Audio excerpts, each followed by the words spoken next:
Okay, welcome back. Elks 101, August 18th. Declan, Eddie, and Rick looking ahead to the Ottawa game this week. A new segment, Steele's Reels, Rick's Rants. We're going to talk some betting lines, our hot seats of the week. And before we get to all that, good morning, gentlemen. Weekend is over. Work week is back in full swing. How are we feeling? On to another week, man. I'm feeling good. How was Airdrie this week? It was a good weekend. Yeah, good weekend in Airdrie. So my mother-in-law is down there. Yeah. I do some work down there too for my other job, my sales job. So I had some customers to see. So, parlay a bit of work in with family and had a nice trip down Mix there. the old business and pleasure. Yeah, exactly. Yeah, I feel that. Got to, man. Got to. Balance. Headline of the week, the big one in the nation world is our sister station, conglomerate, whatever you want to call it, Oilers Nation. Tyler Remchuk. Now, Rick, correct me if I'm wrong here, but 24 hours to hit a hole in one. That's correct. It's a par 3, 161-yard hole, I believe, at Cattail. He was supposed to start about 6 a.m. today. I think they had a little bit of a pushback just because it's wet and whatnot. So I think he got going about 6:30. He should be about 3 hours in. And from what I understand, at about the 37-minute mark, he lipped it out. And then maybe another one was really close, and they moved the hole, in which I don't know why yet, but they moved the hole. And then one of his first shots after they moved the hole, he rolled it over top of the original hole. That's brutal. That's close. Yeah. Now, I was asking you, if you think about your average golf game, 90 to 100 shots, we'll say, for the average Joe. So he's at this for hours now.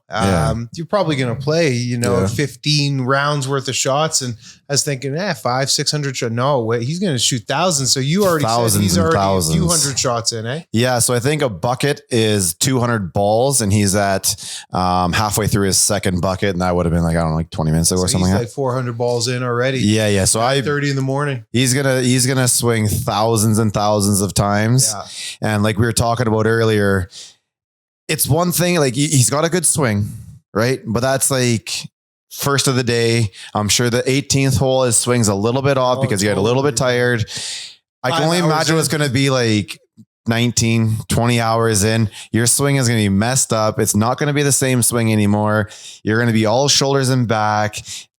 Dude's going to be in pain tomorrow. He's not even going to know it either. Is the thing. How often does he golf? How often is he once or twice a week at the very least. Okay, so that's pretty decent. That's a good number for someone with a full-time job. I'm saying, is he a good golfer, generally speaking? Okay. He's got a good swing to it. Okay. I saw his swing online in his promo video. He's got a nice swing. So you guys feeling confident that he's going to get this one done? Well, it's luck, man. That's tough, man. It's skill. You got to put it 160 yards and you got to stick the green. Yeah. But from then on out, after you stick the green, it's all who knows, luck, man. You don't know. What's his his timeline like? So is he allowed to because he has 24 hours to do it, right? Yep. Is he going to take a nap in 8 hours or something? That's a good question. I don't know if he's really decided. So he's pretty confident about himself. Yeah, he's talking about going to softball at 6:30 tonight, which means he plans on getting it done early. Yeah, man, I don't think he's really put a lot of thought into it if he's doing the whole 24 hours. If you're doing the whole 24 hours, man, just stay up and keep going. Oh, you have to, but I guess you have fun throughout the night. Who's going to be supervising you? See, if you stop, if he stops and lays down, he's going to tighten right up. Oh, Rick. And can you imagine what it's like?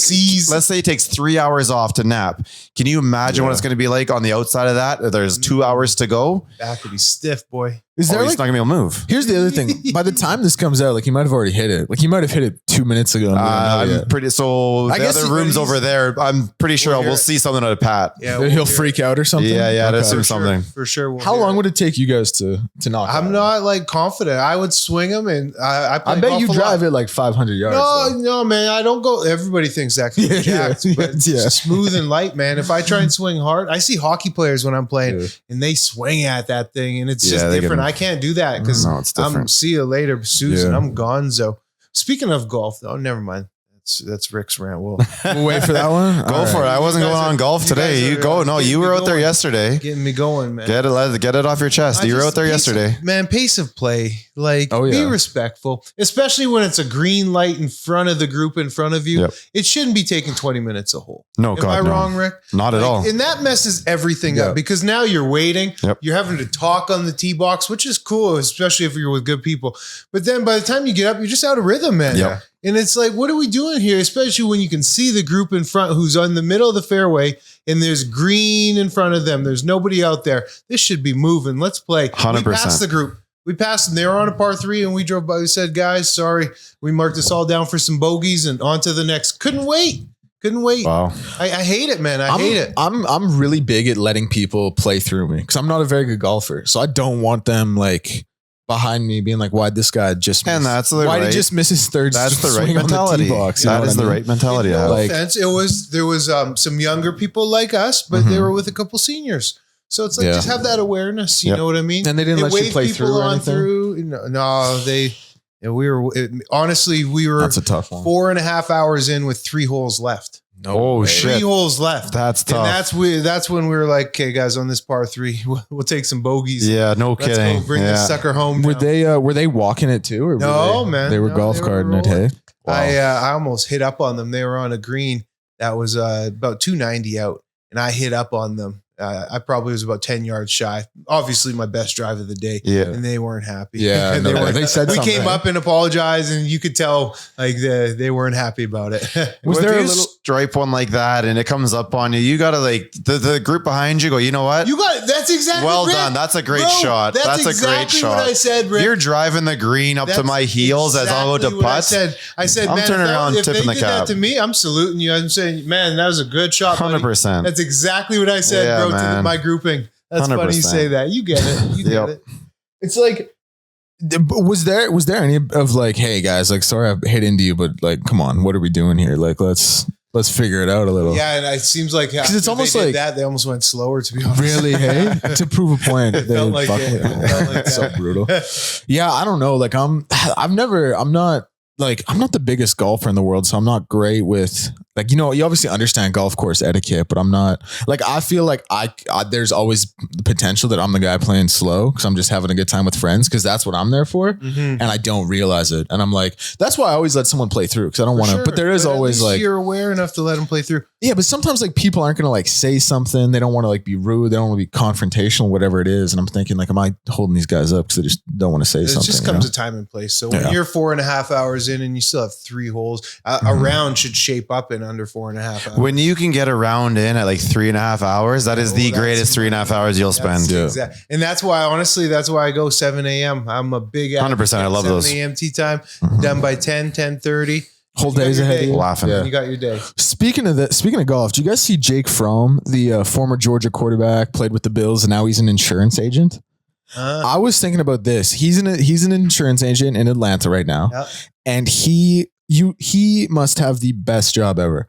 All he is going to be doing is playing golf with big clients Straight who up. want to talk about Who Georgia wanna talk- football. What's his And name? Jake Fromm. And where does he work?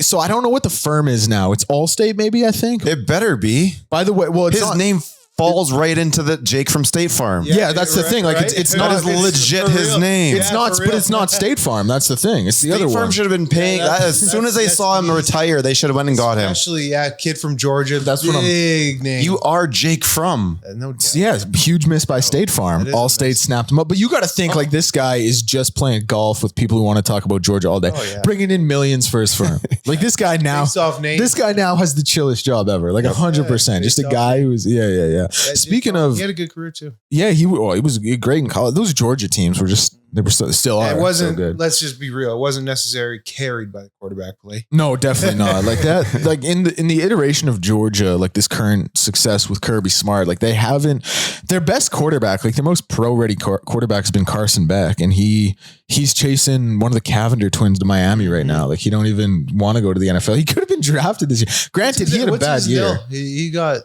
I think it was $3 million. Bag, I was gonna say. I think it was 3 million. Yeah. Like honestly, if you're getting 3 million to play in Miami Could be with worse. Yeah, it could be worse for sure. Like, I don't know. Especially like he had such a He's old though too, isn't he? yeah, he's got to be up there now because this is his fourth year. I want to say fourth or fifth year with a redshirt year. So he could have been in the NFL. But speaking of college guys, Cam Newton getting his jersey retired at Auburn. That's a pretty cool Makes one. I don't know how much you guys were sense. watching him back in the Auburn days, but that was a guy you watched at Auburn and you were like, this is going to be the best quarterback in the world for like 10 years. Good things for that program, boy. Because I remember reading, I can't remember exactly what it was, but that Auburn team, it was something like they had no other pro players or something, and they were still champions just on the back of Cam Newton. I don't know if that's exactly true, but it was something like that. The other one I wanted to touch on was more college football news. I don't know. Do you guys follow the sport at all? Oh yeah. Okay. Football, of course. Yeah, come on now. So you saw the Big Ten wants to implement a 24 or 28 team playoff. They want to essentially get rid of conference championship games and move to a 28 game playoff or 24. First of all, the rankings are only 25 teams. Yeah. So you're going to have like Everybody 3 unranked teams in the, I don't like that. And the other thing I thought of is like you already now with like conference championship games and how the playoff is set, you'll have teams playing like 16 games already, which is a lot for like the NFL used to only, well, I mean, back in the day it was 12, 14, but then 16, like college kids were playing 12. Now it's like, if you're playing 16 and with this expanded playoff getting it up to 24, 28, you could be playing like 18 games as a college kid. Like that is way too much football. I just, there's only one motive whenever you talk college ball and looking to go bigger and different. It's 100%. That's all money, man. Show it to me. That's all money. Yeah. Well, my favorite, because I love college football very, very closely. My favorite discourse about college football is that the people who run the sport hate the sport. Like no one wants to ruin what college football is more than the powers that be. Like college football, what made There's some validity there, bro. Right? Like what made it so special was that it was a bunch of schools like running around, fucking having fun playing football. Like there is some benefits to the playoff system and things like that, but like I do miss some of the historic, I know. Relevance of college football in the conferences and the rivalries within the conferences and what that means, Like the BCS was flawed because there's 120, you know what I mean? Like I like when they went to a 14 playoff because there was an argument those next two teams, Is it at now 12? It's at 12 now, yeah. But when it went to 4, there was an argument because those next two teams, like they feasibly could have been the best teams in the country, but they didn't even, and it was the first year was justified because the first year of the college football playoff, Ohio State was a 4 seed when they won it. So it was justified. But now it's like 4, I don't know. I feel like 8 might have been a better number because 12 seems a little too much. Watered down. Yeah. Yeah. Like even with how they do it, because how it works is they have the 5 highest ranked conference champions get an auto bid, and then you have 7 at-larges. But like that, like you look at SMU last year, all respect to the season SMU had, 2-loss team going into the playoff, only lost to Clemson and BYU, like took care of their business in the ACC, which is a Power 4 conference, but they got there and they got murdered by Penn State. Levels to it. And they were they legitimately were one of the best 12 teams in the country. I mean, they had the best offense in the league. I think, and they got throttled in the playoff. You know what I mean? So what's going to happen when we're putting a 28 seed in there? You know what I mean? Like it's diluting the sport and it takes away from a great regular season. Like the regular season used to mean something. Yeah, and now it's not going to mean anything if you have like 1/5 of the teams there making the playoffs. It's not a shot at the CFL, but did they have an easier strength of schedule? SMU? Yeah. Because you said they were the best offense in the league, right? But if you're playing against lesser grade teams, so do they have to take the whole strength of schedule and use that as a higher weight class now in terms of figuring out these teams? You have, well, that's a big to identify strength of schedule for already, sure. But do they have to put more emphasis on it then? Yeah. SMU did deserve to be there. Like SMU was the correct pick. Did some good, exactly. But there's still levels to it. Yeah. The reality is like they were the rightful 12th choice.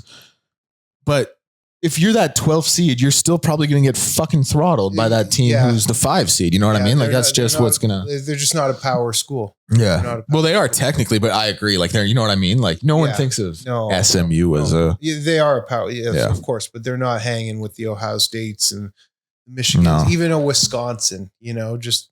Those are power. Wisconsin's going to be an interesting team this year. Actually, I'm interested to see where. Like Wisconsin might be 7-5 this year, but it's going to be like a competitive 7-5. They're always competitive. Yeah, and I'd say these Big Ten power schools, but I just think the the big barns, the big linemen. Yep. SMU doesn't have, they got a big barn. But I'm talking like linemen, the brute strength. They got some good athletes, but there's levels to it, man. For sure. Do you guys have anything listen, it was pretty short on talking points today. I was trying to keep it sport. Like normally I'm hoping there's some big news like Sydney Sweeney bathwater, something like that. We didn't have anything of that today. You get yours in the mail yet? Amazon? No, I didn't. But here's the thing. I was talking to my friend about this because when it first came out, child of God right here. So I'm thinking that's pretty whack. Who's going to do that? Then my friend said to me, he's like, bro, like imagine having like some of Marilyn Monroe's bathwater. Like that'd be worth billions. That's what like Sydney Sweeney's bathwater could be in like 50 years. It's investment. Here's the thing. Cause anyone who's like getting that, no disrespect if you bought that, but if you're getting that just to have that, probably a weirdo. Yeah. No disrespect. You probably have some OnlyFans subscriptions. But if you're getting that as like an investment, I see the logic behind it. I see it. Listen, if someone gifted it to me, it's a personal investment right there, boy. What you doing with that water? If someone gave it to me and was like, listen, I was going to get you, some stock options, but I'm giving you this instead, I'd be like, thanks for thinking of me, man. Like, I appreciate that. You got, okay, let's move on to around the league here. And I got a good article from CFL.ca. This one came out via Pat Steinberg, and it was the 6 mid-season most outstanding player candidates. So I figured we'd run through the list here and just give our thoughts on what we think of the names, and then maybe pick one for ourselves. So the first name he had was Bo Levi Mitchell. Bo Levi Mitchell leading the league, 3,057 yards, 21 touchdowns, just 5 picks. They're top seed in the East, even though they have been taking a bit of a back step and the East isn't that strong. But yeah, Bo Levi, man, like I'll let you guys riff on him too, but he's just kind of an ageless wonder. And every year it's a little similar to like LeBron for me. Like for the past, I don't know if you guys remember that tweet from 10 years ago. It was like LeBron's 30. This fuckery won't go on for much longer. Yeah, that's kind of how I feel. Decade. Yeah. That's kind of how I feel about Bo Levi. I'm like, oh, he's how old is he now? He's got to be like 30. He's mid 30s. Yeah. 36. I'm like, oh, he's on his second team. This fucker won't go on for much longer. Then last year, 5,000 yards. Gets voted number 3 in the top 50. This year, 3,000 yards, 21 touchdowns. Like he's top 10 all time. And you actually, you played against him. Like you know this guy better than I do. But he, like again, every year he's just a guy who shows up and is firmly in the mix for MOP. For sure, no doubt he's in the mix. And Hamilton wouldn't be where they're at without the strong quarterback play. The numbers speak for itself. 21 tugs, 5 interceptions. That's an amazing ratio. Over 3,000 yards passing, and we're halfway through the season. Yeah. So you want to prorate those out. Like we're only 9 games in. So he's on pace for some stellar numbers. And Hamilton, they'll be a playoff contender. A Grey Cup contender coming out of the East. Although, like you said, a weaker East, but for sure, Bo Levi right where he should be. And ageless after shoulder injuries, that's all in the past now. Because 5,000 last year he threw for, and on pace again this year, and he's not slowing down. And he's married up with a really good offensive coordinator who had Anthony Calvillo late in his career, who had Ricky Ray late in his career, and knows how to deal with quarterbacks as they age. And that's Scott Milanovic. Yeah. And he is a well-known quarterback guru. So that's perfect timing for Bo and Scott to cross paths as coach and quarterback. How many yards do you think he finishes with? Just under 6. I was going to that seems too high, right? I say it'll be like 57. Yeah. I was thinking 58. And then I was like, I think he's got to regress to like 55. Not that 5,500 yards is a regression, but it'll be about 57. I say Lawler, Smith catching the ball too. 35 plus touchdowns. Yeah. I think he might break 40. But that's a tough clip as well. Second name Pat had was Trevor Harris. He's obviously best record this year with the Riders at 8-1, 76% completion rate, 121.6 QB quarterback rating, 2,400 yards, 16 touchdowns. He extended his record of consecutive games over 70% passing to 12 with the win against Hamilton. Here's my thing. Like the wording of the award is most outstanding player. So Trevor hasn't been more outstanding than, Bo Levi. He hasn't been more outstanding than, a guy like DeMonte Coxey or something like that. But when you talk about value to a team, like he's right up there with anyone. Because I like Jake Mayer, but I don't know where Saskatchewan would be without old man Trevor. Man. Yeah. And he's a huge part of it. The thing about Trevor too, like he gets in, which is why he has such a good completion percentage. He gets that ball out so quick. He doesn't hold it. He's not throwing it deep a ton. It's a lot of just 8 to 20 yard passes on time, picking defenses apart, and he's hard to sack. And if you get to him, he's made of something maybe just slightly firmer than glass. But if you get to him now, you can bang him up. And he's spent a lot of time on the injured list the past few years. But he gets it out so quick, it's hard to get to him. What happened with him in Edmonton? Because I don't believe what you guys just said was the same quarterback that we had here. Yeah, no, it was. I think we had great wide receivers back then too. You did. Yeah, there was great receivers. That was the beginning. He had a really good season the 1 year in Edmonton. I want to say 2019. I forget the exact year. It might have been 18. The first year he was with Jason Moss. It was a pretty good year he threw for. Yeah, like that 2019 season, the team was only 6-7, but he had 4,000 yards. He had 4,000 yards on 72% completion percentage, only had 16 touchdowns. Then to start the next season, he was... that's when everything... Yeah. That's honestly when everything with the team went into the pits. That was... We don't talk about it all. That was the name change and just... management, people hiring and firing of the wrong people. That was the beginning of the rot. Right in there after 2019. I just remember having such huge hope when he got here. Yeah, because he was one of the highest paid quarterbacks at the time too, right? Wasn't he making like north of 5? Yeah, easy. Yeah, he was up there, and things just didn't really work out. It did not work out here. No, it did not work out. And then he bounces back to being, leading the league and quarterback on the best team in the league again. It's very frustrating. Yeah. Great Cup winning quarterback potentially this season. We don't know yet. We're just saying. Fourth in history or fifth in history, for the Riders. How sad is that, man? If people really break it down, there's only 4. My friend's ribbed. There's only 4? Yeah. 4. You think the Riders would have like a staple of like 10 plus? We're 4 in all their history. 4 Grey Cups. 4-15, I think, in Grey Cups. You don't associate the Riders with 4 only. No, they've been around forever. They've always been, the building's always full, and Saskatchewan goes crazy for them. Got a nice list of, a lot of. So they're kind of like 8 to 15. They're kind of like the Maple Leafs, then, hey? Like maybe not the 1967 thing, but they dead? No, man, don't come on. Not the 1967 thing, but the fact they've been around and they've always been like one of the top teams in the league. And we've won Grey Cups since color TV. Well, like since the invention of the iPhone, we've won Grey Cups. Out of those 4 in all the history, 2 of them, one was 07, the other was 13. 2 came really close together. But other than that, boy, that's crazy. 66 and 89. 89, Kent Austin. You say 66, 89, and then 2 in the last 20? and 13. That's it. Yeah. I was at the 07 game, goated game. The 89 game, though, also, like that was the best game in CFL history. So we have that going for us as well. Yeah, that is factual. The other guy on the list here, third guy on the list, I should say, because there's 6. James Butler, running back at BC. I was not high on BC's running game. I was not high on James Butler, but leads the league, 785 rushing yards, 5.5 yards per carry. That's number 1 with players for 50 or more carries. And then he also has 245 receiving yards, 7 total touchdowns. Like I said, I was not really high on BC's ability to run the football coming into the season. No disrespect to James Butler, who's a good player, but I just didn't think it really fit their offensive scheme. But he's a guy who has been right there and has been a real catalyst for the offense. And obviously, Nathan Rourke makes things easy. You have to worry a lot about the passing game. But for a team that's, kind of sitting middle of the pack, like ho-hum, like right now as the league, as the kind of standings take shape, for me, BC is the most forgettable team. Because like Edmonton, Toronto, Ottawa, they're all losing. There's some question marks about them. There's a little bit of heat on them, even though Edmonton's playing better. And then you obviously look at some of the good teams like, Calgary's playing well, Saskatchewan's playing well, Hamilton's playing well out east, but BC's just sitting there in the middle. I feel like no one's really, talking about them. But James Butler quietly, like I said, he's putting up a really, really good season with a really, really good stat line. Yeah, when you talk about JB, you said one number that sticks out.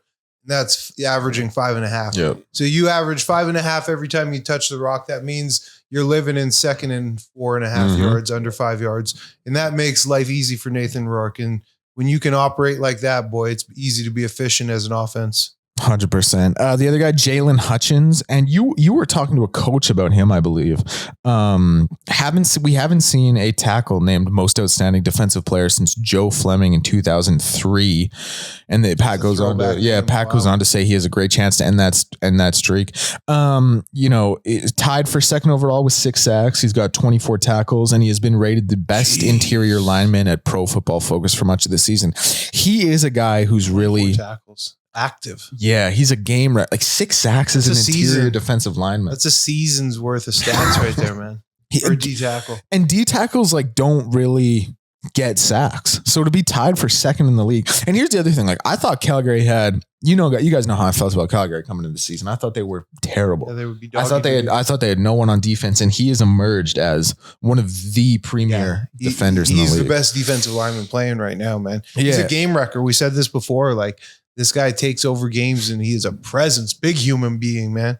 Tough to block it. Like 24 tackles out of the D tackle position. The sacks are, of course, what everybody is drawn to. But when you're getting 24 tackles, it means you're actively like chasing down plays, and you're running, you're getting jiggy with it. Yeah. You're not just a plug out there because a lot of D tackles, man, 20 tackles in a season is a good season. You know what I mean? So to have 24 through 9 games, I believe. Yeah. And then of course to have the presence with the pass rush too. 6 sack. Ooh, boy, man. How much when you see a guy who's a defensive tackle getting, talked about as, winning defensive player of the year and, in MOP talks, like, how does that feel for you? You're like, well, shout out one for the boys. Shout out for the boys. It's impressive. And think, damn, this guy is way better than me, man. Cause like that's impressive to put up the numbers and just be as dominant as he is. And you get to thinking how hard that is. Cause I know how hard my job was, and I wasn't as dominant as that. Yeah. So like, holy smoke, this guy's a baller. Yeah. That 6 sacks thing is crazy by a D tackle, right? Cause you're really always going through the middle, through the 3 biggest dudes there with the 2 guards in the center. And then the first thing the quarterback does when things get iffy in the middle is roll out. So if you're the D tackle, you have to get through those 3 big guys. And then once you do that, the quarterback says, I'm getting the hell out of here. Now you got to chase them. Like that's not an easy thing for them to do. Just for comparison's sake, like my best year ever in the pros, and like I was the top Canadian on the team, and I got paid big after that year. The only reason I wasn't an all-star is because Mondo, my running mate, was just that much better that year. But I had 32 tackles, 6 sacks. Mondo had like 38 tackles and 9 sacks. And like, that was my best year ever. And you were all decade. Yeah. And so like this guy's out here balling. Shout out Jalen Hutchins, man. Yeah, he's balling. We got to get him on the show somehow. Yeah, I'm going to get in touch with Calgary's PR people. 5th name, only 2 left here. Kenny Lawler. Kenny Lawler leading the CFL, 8 touchdown catches, 18.4 per catch, and 845 receiving yards. Here's my thing with Kenny Lawler. It has happened before, obviously, but it's pretty tough to win MOP as a receiver because whatever you're doing. Exactly. Right. Now, there are times when you'll have like, I don't know, if you have like an 1,800 yard season or something and your quarterback only throws for like 3,200, they look to you. If you're like the stand, like kind of how Geno Lewis had been last year, where it's like he's the only guy getting the ball. But this is the other thing, like, because Hamilton has Tim White, Keandre Smith, and Shamar Bridges, and they all have 67 or more targets, right? Or 2 of them have 67 or more targets as well. So it's like it is getting spread out, right? It's not like Bo's just keying on you. And with how well Bo's playing, it's probably going to be tough for you to crack through and win that one. You know what I mean? And then the last one, Nathan Rourke, 3rd in passing, 2,686 yards, 16 touchdowns, 110.4 rating, 2 touchdowns, 269 yards on the ground. Probably going to win most outstanding Canadian, I would have to think. Just, playing at that quarterback position. We'll see what happens with BC in the standings. Quarterback, but shout out my boy Nick Dembski. No, for sure. My dog Nick, he's balling. Do you guys have a pick from these 6 names through the midseason for MOP, or are you guys going off the board with somebody? You know what? There's one name missing, and I'm not too sure that I have all the backing for it. I know he was injured a bit, but you spoke about how you thought Calgary wasn't going to be very good. Mm-hmm. Vernon Adams has them near the top of the division. Not to be mentioned in the 6, I think is a bit of a slight for him. Like I don't exactly know what his numbers are behind and everything, what he's got going this year, but in terms of dubs, which means the most at the end of the day, he's got his team right up there. Yeah, Vernon. So Vernon was their second last honorable mention. And as valuable as I think Vernon's been, I get the argument for MOP. Like when you look at the guys who are top 10 in passing yards this year, he's actually last in completion percentage, which is pretty shocking to me. He's got 11 touchdowns, 6 interceptions. He's only played the 8 games. I like Vernon Adams a lot, and I think what he's done for the Stampeders has been great. And I think he does deserve to be in those MVP combos when you talk about most value to your team. But the wording is most outstanding, and he probably hasn't been that outstanding just based on his stat line. You know what I mean? But I love the show, Rick, because he's a guy who I like. He deserves a lot of credit for this team. And he was like his ability to sustain drives and make the right plays and just put the ball in the right spots for his receivers. And he just got there too, right? So this isn't a guy who's had a year under his belt already. He's just got there. So game one was game one for him. Yeah, that's a big step for a quarterback. It's true. Yep. I'm going to go off the board too, like brother Rick. And I'm going with the little futures. He's not on there either, but will be at the end of the year. Rank the tank. Yeah, I love it. He's especially Edmonton's if they keep, MOP. If they keep feeding him the way they do, if the run game's not there, clearly he's a mismatch in the pass game against linebackers. They've noticed that the past couple of games. So really, he should not be denied if you can take advantage of the defense. Yep. No, listen, man. You guys know how I feel about Justin. Best dual threat quarterback in the league. Plays hard, loves the game. Like when it's all said and done, Deck. I think he'll be in the talk. I dig it. The season. Every intangible quality how many rushing and how many passing does he have? So he's got 400 yards rushing so far this season. Just shy 1,000. Averaging, well, we made the stat about James Butler, who's averaging 5.5 a carry. Most of players with over 50 carries. Justin's at 5.4. So he's right below that. And then receiving, you might be shocked to know he is the second leading receiver on the Elks with 427 yards. Oh, I was going to say 3. So he's got 4+ and 4+. Yeah. He could go 1,000 now, fella. That's and big time. He's got the second most receptions on the team as well. Third most targets. Yeah, he's a baller, man. Like there aren't enough good things I can say about Justin in just every facet of the game. If he sneaks up to those numbers, that's like really good stuff. My one thing is I probably can't give. Even though I think they're turning it around, in my mind, the Elks are already 7-6. I'm looking ahead, but I still probably can't give my MOP to a guy who's on a 3-6 team. You know what I mean? Respectfully. So I'm going to go. Listen, I'm going to go with Bo. A guy who's pacing to have just under 6,000 yards, 40 touchdowns, 9 interceptions, or whatever it is. Like, especially if they go on to win the East, and I know he's got some great receivers there, but it's probably tough. It's going to a quarterback. That's what the award has become. Right, it's going to be a quarterback who gets it. So probably Bo, whoever's got the prettiest stats.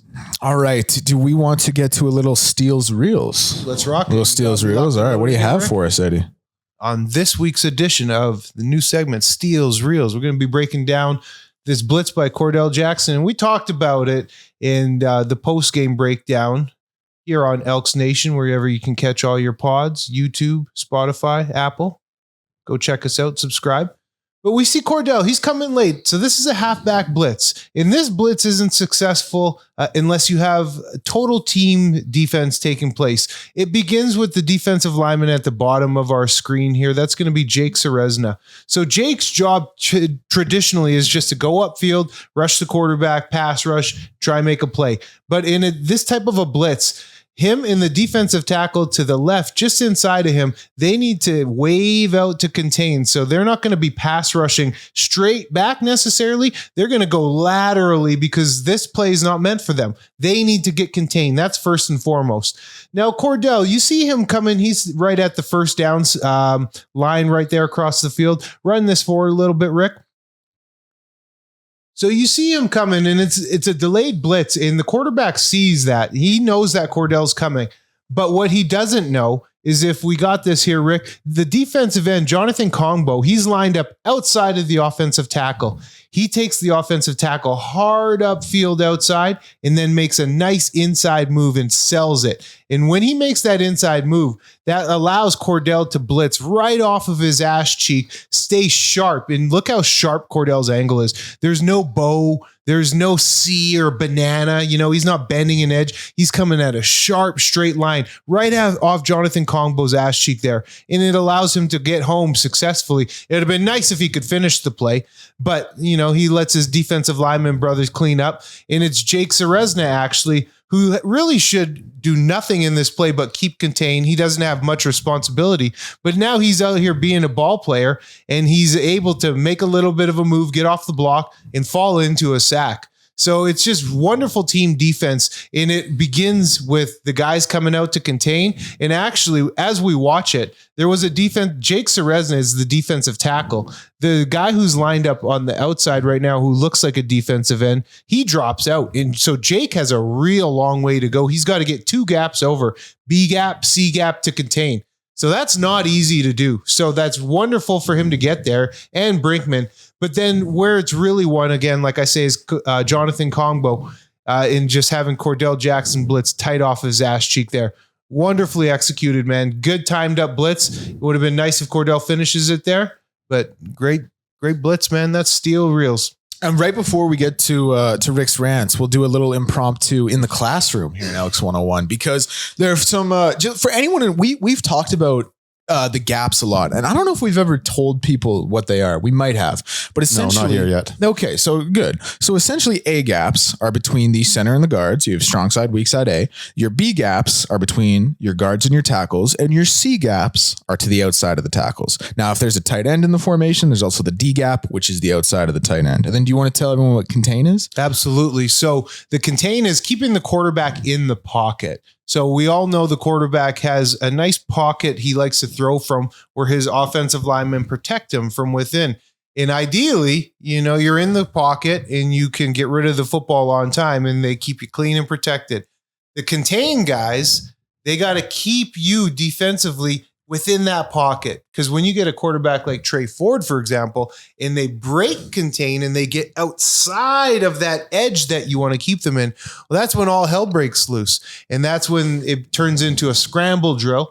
Receivers, they have their scramble rules in play, and we'll get into that down the road, because there's all types of rules that take place where the low guys, they go high, the high guys come back low to support the quarterback. But when you break contain, everything just gets thrown out of whack. And defensively, you want to have him kept within contain, but then collapse that pocket on him. And that's the name of the game. When you're pass rushing, you want to be pass rushing everything, squeezing in on him. You don't want to just have one guy have a killer move over here, but the other guy on the left side, he's not containing him, and the quarterback can just escape. It needs to be worked together in unison. Yeah, perfect. 100%. I wish we had, a little live audience. We could do any questions from the class, but we'll have to move on. Okay, let's get to Rick's rant. Rick, what do you have for us, man? I was going to start it off with something else, but I think I'm going to save that for a little bit down the road. We'll see if we can get a little better with it. But Eddie, you brought something up earlier when we were talking about this before, and we were speaking about the marathon, right? Which I'm all for it. I think is awesome. I'd really like to see Horlock Park open and utilize that a lot more, totally. But whatever, that's besides the point. I live downtown. This summer has been absolutely horrendous. They have taken the 2 major arteries downtown, Jasper Ave and 104 Ave, and they've shut them down, essentially shut them down. They're 1 lane each side. You got a bus, you got bus stops, there's traffic. It's absolutely insane. Again, I live downtown in the heart of this, so it annoys the shit out of me. Then all of a sudden, 107th Ave, they're doing the exact same damn thing. Same thing. All right, I get it. We have to do this for whatever, the LRTs and blah, blah, blah. Let's take the 20,000 people that are coming downtown then and try and find somewhere else for them for the meantime, because there are still people living downtown trying to make a living, get around from point A to point B. And if you were downtown yesterday, you could not drive anywhere. No. I don't even know how to get from like one point to another point if you can't use those 3 roads. It's absolutely ridiculous. And I think we just need to do a much better job in terms of city planning and worry about the people who actually live downtown too, because we deserve a little bit better treatment right now, because what we're dealing with the traffic is absolutely mind-boggling. So let's just figure this out, try and ease it up. We're trying to sell downtown on anybody who's in town. That's not the way to do it. And let's full disclosure, Rick, you're not just some plug who's saying, oh, construction sucks in this city. No, man, you live downtown. You run a business downtown, a professional business downtown. And you see it, man. I get on this rant totally. You have Jasper and 104. Like those are, like you said, the two, you live downtown two main arteries. Yep. Like construction needs to happen, but the way they've gone about it and the planning, they just tear it all up, man. There's nobody out there. There's torn up. To the wind. Yeah, it's absolutely insane. And then to run a marathon on top of having everything jacked up, which a marathon you could move to many different locations to get your kilometers you could do it. in. Exactly. You're just running the loop. Who's kidding who? You just get your kilometers in. Exactly. And yeah, man, I'm with you on that, buddy. Yeah, that's frustrating. Can't believe you guys are slamming marathon runners right now. Hey, it's not the runners. It's the people who set it up. It's the people that set it up. We could have put them somewhere nicer. That's what he got out of it. I hear it. Where would you guys put it?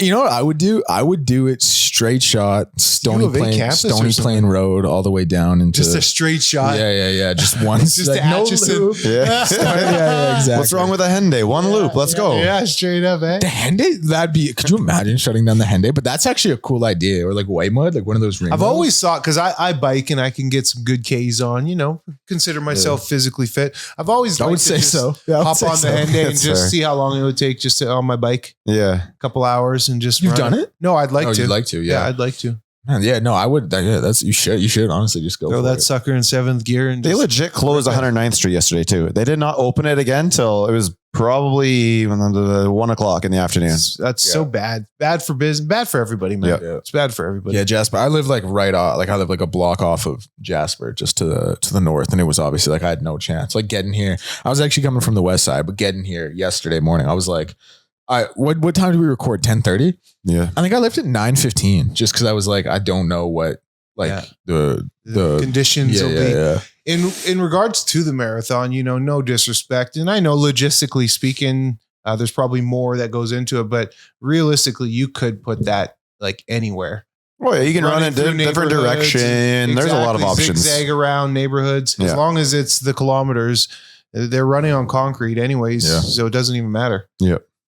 All right, let's get a little. Do we have anything else for Rick? Anything else you want to throw? No, I think that one's off my chest now. But wait till I guess it's an away game this week. So yeah. I got another one for us next Monday. Don't worry. Okay, I like that. Okay, let's get to a little look ahead to next week, as Rick just mentioned. So at Ottawa, obviously 3-7. You've beaten them once already. You put up 39 against them. You had a nice punt return touchdown. They had one against you too, which is, whatever. But when you look at Ottawa's a weird team because 2 of their wins this year have come against Calgary. They're 3-7. And when you look at Ottawa in like all the kind of metrics here that I have pulled up on CFL.ca, like you look at them, they're 7th in points for. They're 7th in points allowed. They're 6th in net offense. They're 5th in opponents' net offense. And you're like, that's a pretty middle of the pack team. But then, you look at the stats, and Ottawa 7th in points for, Edmonton 9th. Ottawa 7th in points allowed, Edmonton 8th. Ottawa 6th in net offense, Edmonton 9th. Ottawa 5th in opponents' net offense, Edmonton 9th. And Edmonton actually, the only team this year who's given up 400 yards a game or more to their opponents. Like the reason I bring this up is because all these stats kind of indicate or would kind of have you suggest another one, like the overall defensive rankings. Ottawa is 4th and it's a points-based system. They're at 45. Lower is better. Edmonton is 9th and they're at 89. So everything kind of indicates that Ottawa has played better this season. But that being said, when you look at the last 4 weeks and you look at the momentum Edmonton has right now, like I don't know how anyone could possibly think Edmonton isn't the better team going into this matchup. You know what I mean? Oh, definitely, Deck. I just honestly, when we talk about Ottawa, look at Ottawa, I don't feel like they got the horses. No. I don't think that they have the talent on their roster. And I don't know if Bobby Dice completely has the eyes and ears of the locker room anymore. I agree. Bob Dice, no disrespect. I love him as a man. I think he's probably the worst coach in the CFL. Yeah, I think his time is due. Yeah, for sure. I as agree. A head coach. Did you like? Well, did you ever have any? Yeah, he's a Winnipeg guy in University of Manitoba. Okay, wow. Yeah. He was a receivers coach there for a long time too, and yeah, I've known him for forever. Decades. Yeah, really good dude. But as a head coach, it just has not. It hasn't worked out, and I don't think it's going to work out. And Ottawa doesn't like the one. I guess grace you would maybe give him. Not that I'm giving him this because I do think it is. It's on him with all respect. But Ottawa is not some team that's like rich with talent. That's vastly underperforming. That's what I mean. Like they just don't have the dogs. I don't think. That being said, he's not getting the most out of them either. Like Ottawa. This is a funny one. They're third in the CFL in time of possession per game. Edmonton's ninth. So I guess conventional wisdom would kind of suggest like if Ottawa can hold onto the ball and keep Edmonton's defense on the field with some of the numbers I laid out, like the defensive metrics, they should be able to, put together long drives and score against them.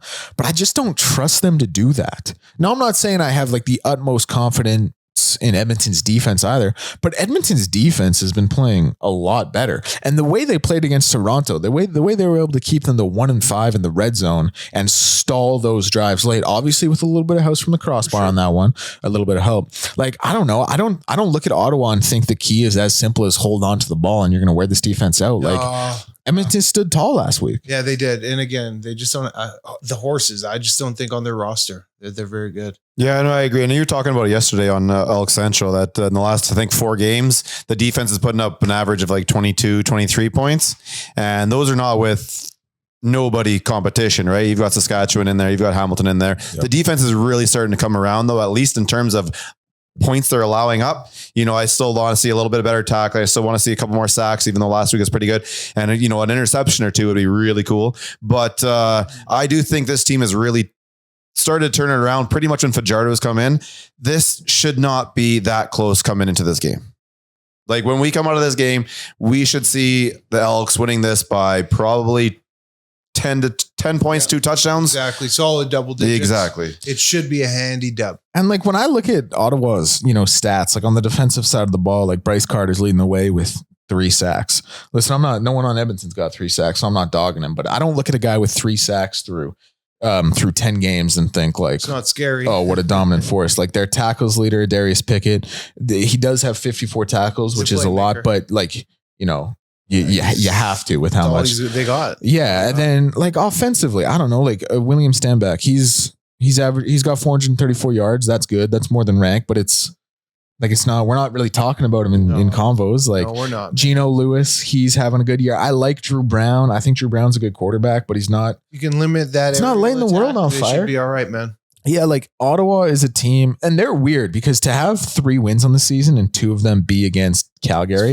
when Calgary was really rolling, is crazy. But yeah, exactly. Like it's football, and they're all good teams. They're all professional players. Like you're going to get wins. You can't just assume it's a foregone conclusion that Double E take the dub, but I'd like for it to happen. I don't want it's gonna happen. It should happen. If you guys were to lay out a few keys to the game for this one, what would you say? Again, limit that aerial attack on defense. Bend but don't break. I think that's kind of who they are. Mm-hmm. They'll show that they'll give up the yards, but they're limiting the opponents to the low 20s, which is good. And then offensively, you know what's crazy about that? Sorry to interrupt, but just with how well Edmonton's played lately, they're still giving up 29 a game, and they actually have the most opponents' offensive points a game. That's how bad it was at the beginning of the season. You're giving up 29, but that's really nice that they've brought it down 5 points from 34.5. Yeah, no doubt. That's a game changer. That's really good. 5 points against Hamilton and Saskatchewan. Like that's 2 dubs. You know what I mean? That's huge. Playing that game. It's true. But offensively, real quick, I would love to see them just continue to ride through rank. be it run, be it pass. They've shown that he is a mismatch against linebackers in coverage, and let's just keep exposing it until defenses completely shut it down. Yeah, Justin Rankin, he's kind of a mismatch against everyone, depending on the situation he's in, because he's that guy. If he's in coverage against the linebacker, you're not keeping up with him. If you're a DB who has to tackle him in the open field, good luck, man. You wrapping his out. You just saw him shove off Toronto safety last week. Just any situation you put him in, he's gonna find a way. And listen, obviously he's gonna have some plays where he gets tackled in the backfield. That's football, But any situation you put him in, he's gonna find a mismatch in some way, shape, or form because that's the kind of player he is. You know what I mean? I love Justin Rankin's game, and I love Javon Leake too. I love East-West backs. I think they're exciting. I think they're a lot of fun. But Rank is, he's my team MOP halfway through the season, and it really is. He's a playmaker, man, and just getting him the ball. Let's have the offense run through him. Takes so much pressure off of Cody. It just opens so many things up. What do you think about doing a little bit of? And obviously, you got to practice it, and you got to make sure in practice you're almost 100%. But I would love to see a little bit of Wildcat with those two. Well, I don't like the Wildcat. Here's a little tidbit. It maybe not even necessarily Wildcat, but get them both in the backfield. 100%. So on the Kevin Carrier show on Sports 1440 last week on Friday, we had the Detroit Lions play-by-play man on, and we were interviewing him, and we were talking because they have the Thunder and Lightning, Jahmyr Gibbs and David Montgomery. And we asked him this year, are you going to look to are they going to try and utilize more in the backfield together than they did last season? And he said, absolutely. They've been practicing that throughout camp even more because it just keeps defenses off balance. And if you have two playmakers back there, and Rankin's not even necessarily Thunder. You got Lightning and Lightning back there. Honestly, the way they both run and are electric, it would keep defenses honest. And there's going to be a mismatch somewhere. And I trust Cody Fajardo to expose that mismatch. It's funny you bring that up because tonight is actually my fantasy draft and my keeper league. I had the chance to keep David Montgomery for a fourth, and I thought that's a little too high. I think it's going to be a little bit more Gibbs heavy. Fourth, yeah. But now, after what you just said, maybe I should have. I went with no. You made the right play. Yeah, fourth is a little high for Montgomery for sure. Montgomery, yeah. Your fantasy like that, huh, Rick? Because you got 5-6 leagues at least. Oh yeah, man. See, that's too many. I think. Oh, I love it. You love it. Yeah, what are you? Never. I've actually never. I know fantasy well. I've honestly never played them. Just no interest? Yeah. I got so much going on, man. Between my own personal bets that I like to sprinkle, and then just watching the game. I don't have time. I don't see. I like the sport. I watch the sport. I pay attention. So during the week, I don't do a lot of extra studying. You play on the site, so you normally see, and then you just kind of go off feel. Honestly, I love just watching good ball. Yeah, 100%. Not for fantasy. I didn't get into fantasy for a really long time because of that. A good defensive matchup. Watching the Ravens, man. I just love watching good ball. I think 2 leagues is perfect because after that you're just hedging your bets against each other. You get burned by CD and he's burning, I'm a Bills fan. Yeah. So he's burned. That way they don't play the Cowboys this year, but just as an example, he's torching your team, but you're winning fantasy in one league and then you're losing in another. It's just too much. So yeah, I don't know. I think 2 is the sweet spot. Yeah. It. It's I've got the very scattered brain, so I need a whole bunch of things going on at once. Yeah. No, man, it's just something that I've never got into is fantasy. And I know a ton. I talk it a ton with people and the radio and stuff. I just personally have never done it. Yeah. It's crazy, interesting. Actually, I didn't get into it for a really long time because I was I enjoy the game. I want to watch the game, but it adds a nice little. It's fun, good thing to do with your friends. The only other key for the Ottawa Edmonton game I would have, which I kind of said, we kind of touched on, is just continue that trend. And you touched on this with Ben Don't Break. Continue that trend of standing tall in the red zone.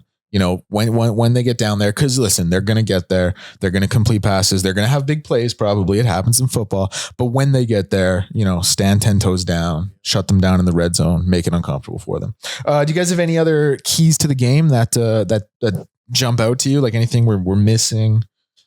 No, it's a really winnable game for this week. Yeah, it's a really winnable game. There's still one that still stands out to me. It's still the offensive line. In order for Rankin to do what he has to do, the offensive line has to be there.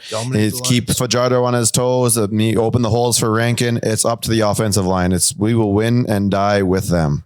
And we are in a good spot in this one. The Elks are in a good spot in this one. Rider fan shouldn't be saying we. The Elks are in a good spot in this one because the Red Blacks are 8th in the league in quarterback sacks. So not really getting to the quarterback a whole lot. Toronto was 3rd. Not that they need it, but it's like a get right game. Yep. You know, and show up, take care of business. The other thing I would say is because we, like Edmonton, we talk about some of these teams like Toronto and Ottawa, kind of, looking past them, circle games type things. Like people are still looking at Edmonton that same way, even though Edmonton has momentum and they've played a lot better the past 4 weeks, 1-2 in a row now, went into Montreal, beat the second place team in the East there, just beat Toronto last week in a good game. But people are still looking at this as a defense that's last in a lot of categories. Sure. They're still looking at it as a team that's 3-6. So they're still, they're talking about Edmonton the same way we talk about the other team. So don't overlook anybody. The green and gold glasses are on. Oh, for sure. Keep it real. No, for sure. 100%. Okay, let's get to our hot seat of the week. Who are you guys throwing on the hot seat this week? Ooh. Well, like I said, it's my key to the game, but I think we're going to win and die with them. And it's the offensive line again. I think the defensive line is coming out and proving themselves. The defense is doing their thing. They're bringing the offensive points down, or the opposition offense points down. We need the offensive line to keep our quarterback on his feet, allow him to make the passes, open the holes for Rankin, do something for Leak. It's all on the offensive line to me. I like it, Rick. Yeah, you're talking my language. I'm going to go actually more league-wide for this hot seat. I'm going to say Bobby Dice is on a hot seat. Okay. And then if Edmonton goes out there and hands them another loss, I think there's going to be some chatter that really starting to come. I don't know if there'll be changes necessarily right away, but I think that the conversations will become louder and louder surrounding Bobby Dice's head coaching tenure. I like that. My hot seat, it's tough to throw someone on the hot seat when you've played well for 4 games, 1-2 in a row. I still think Brett Boyko is a guy who needs, there are some things you can point to that are a lot less than desirable at that right tackle position. Also, the defensive line is playing a lot better in Toronto. That was the best game.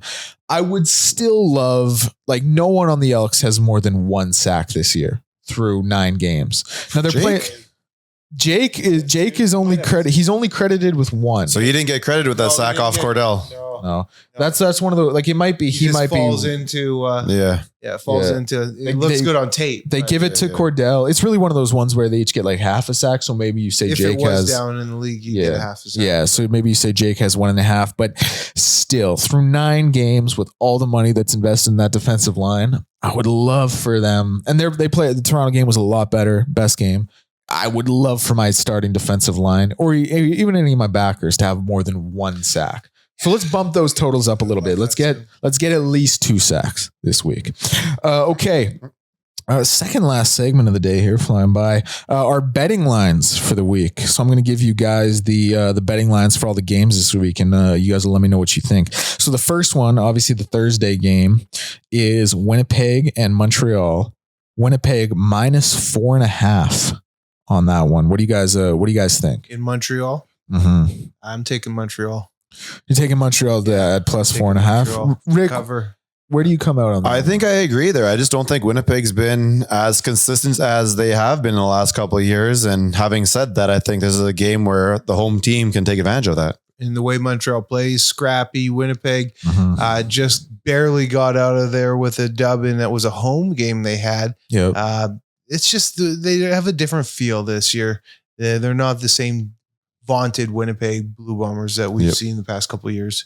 I actually got another one really quickly before I get to the next betting line. When Edmonton was losing, I think a lot of people, Coach Killen was talking, I feel like we're closer than our record indicate. Do you think Ottawa feels that same way about their team? Because they just played Winnipeg tough, they had the win against Toronto. Yeah, they're saying that. Of course they're saying that, but there's a difference on going on a 2-game win streak and could have been 3 with the Hamilton. Yep. And you just see the trajectories. They're going in different courses. And the talent, again, you just look at the rosters, man. I don't think if you stacked up the 2 rosters, I don't think they're not comparable. Yeah, they're not. Ottawa doesn't have the horses. Nope. Speaking of Edmonton and Ottawa, I have crazy. Do you guys want to guess the betting line here? I just looked, so I'm not going to say anything. All right, Eddie, do you want to take a guess? Yeah. Edmonton by 5.5. Ottawa by minus 1.5. Ottawa is the favorite in this These game. are one of the. So you're obviously taking Edmonton at plus 1.5 in this one. Yeah, I'm taking Edmonton money line. I like Edmonton. I agree, Rick. I like Edmonton to win outright. I'm curious where that minus 1.5 point favorite line comes from. To me, that indicates that what I just said, like the odds makers feel the same way. They look at that win against Toronto and they look at, how close they played against Winnipeg and think maybe they give Ottawa a lot of credit still for those 2 wins against Calgary and think they're closer than they are. But that line seems a little unfair to a team with the momentum of Edmonton. But I guess we're gonna find out. I'm gonna try and find that Edmonton win, like probably Edmonton -3. You're going to tease that one. I'm going to try and find. Yeah, I want some points here for the home team, for our team, I suppose. Yeah. But yeah, no, I think that like I said, I think we win by 10 to 14, man. I think covering 3 points when they're already giving us 1.5 the other way. 10 to 14 seems like a lot. That's a lot of points for a professional. It's only a touchdown though. You're up by 3, like turn the ball over and a touchdown is 10. Yeah, with the Rouges and stuff. Yeah, man. Hey, they should. 10 to 14 is a lot for professional football. I'm less than the CFL. I'm thinking it'll be a double E win. Yeah. I really am. I think the Elks are going to win by 8 again. That still covers my 3. That does still cover, to your point. That does still cover your 3. Okay. BC Toronto. You guys want to guess the line on that one? Toronto 2-8, obviously. BC 5-5. It's in Toronto. Well, that's going to be like BC -4.5. I was thinking 3.5, 4.5. Yeah. So I have -3.5 here for BC. Toronto coming back at +3.5. What do you guys like in that one? Yeah. BC will take care of business. BC. Again, 2 teams going in opposite directions. Yeah. I think probably as much as I'm hoping Toronto can do us a favor. Yeah, exactly. 100%. You want right? Toronto, but I think BC. I probably go with BC as well, but I'm getting sneaky trap game vibes from this one. That would be awesome. I'm getting sneaky trap game vibes from this one. Very helpful. If I had to bet, I'm probably putting it on BC at -3.5, but I don't love making that bet. I'll say that. I'm not overly confident making that bet. And then Saskatchewan, Calgary, in Calgary. You guys want to guess the line on that one? Sask by 2.5. I'm going to take Saskatchewan by 4. Oh, Saskatchewan -1.5. Ooh. In Calgary. That's going to be a huge game. That's a big game. This is not only just for entertainment purposes, but if Edmonton takes care of business, Sask beats Calgary. Boy, those next 2 games are going to be incredible. Yeah. I kind of like Calgary on the money line in this one. You do, as this obviously is like a Siski bleed green. Sask is rolling, man. Sask is rolling. Calgary, they beat them once. This is the other thing. Like I don't think Saskatchewan's going to go 17-1. No, you know what I mean. So I feel like the slip ups have to happen at some point, and this feels like a spot where it could. This feels like one where it's in Calgary. It's the 2 top team. I don't know. It just feels to me like this is the other thing. A big crowd too. Calgary, to me, they're obviously 6-3 right now. They feel a little bit more when VA's playing like a 7-3 team than a 6-4 team. You know what I mean? So that's why I don't know. I hope I'm wrong, obviously, but and Saskatchewan just killed Hamilton, but I kind of like Calgary at +1.5 in this one. And then I would Calgary on the money line as well. You know what I mean? I hope I'm wrong, but what are you going to do? Okay, those were the betting lines of the week. Let's finish up with a little blind rankings. All right, what do we have? What do we have this week? You're going to find one of my biggest interests in this world is food. Okay. All right, so we did sandwiches last week. We're going to go a little bit different. We're going to go earlier in the day. We're just going to go with breakfasts. Oh, I like this one. All right. Let's not fuck around now. No. So we're going to start it off here with just a nice big plate of pancakes.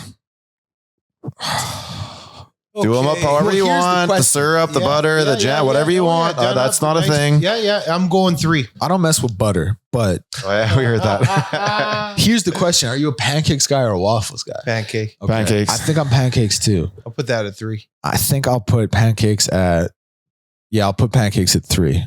Okay, and then we just have the generic. You can choose your own kind, whatever you want. We're going just a nice bowl of cereal. Oh, cereal. I love cereal. 5.